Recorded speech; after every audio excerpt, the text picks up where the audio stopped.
আমি এসেছিলাম dragon boat ফেস্টিভ্যালে, কিন্তু আমরা পার্কিং না পেয়ে আমরা এই পারে চলে আসছি। কিন্তু খুব দূর থেকে দেখা যাচ্ছে যে আম, কিছু নৌকা ওদিকে এটা আসলে রেস না, এটা এমনিই চলছে ফেস্টিভ্যালটা ওদিকে। কিন্তু এতটা আর ঘুরতে ইচ্ছা করছে না যে আবার অনেকটা ড্রাইভ করে যেতে হবে। কিন্তু আমাদের যেখানে পার্ক করা মানে পার্কিংয়ের কথা ছিল, যে ওখান থেকে আমরা আবার বাসে করে যাবো ওই পাশটায়, কিন্তু আমরা সেই জায়গায় পার্কিং পাই নাই আজকে।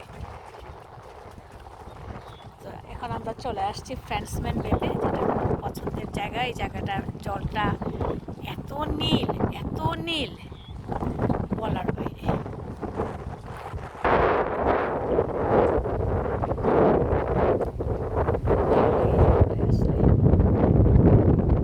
সুযোগ পেলেই, সময় পেলেই এই জায়গাটায় চলে আসি। আমি এটা বিভিন্ন সাইড দিয়ে আমি এসে বসি।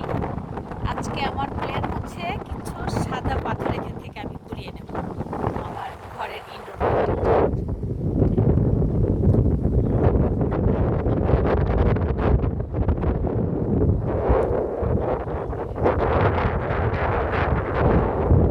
দেখেন, এই যে এনারা পুরো ফ্যামিলি ঘুরছে, এই যে দেখেন, এবং দে আর ভেরি অ্যাগ্রেসিভ।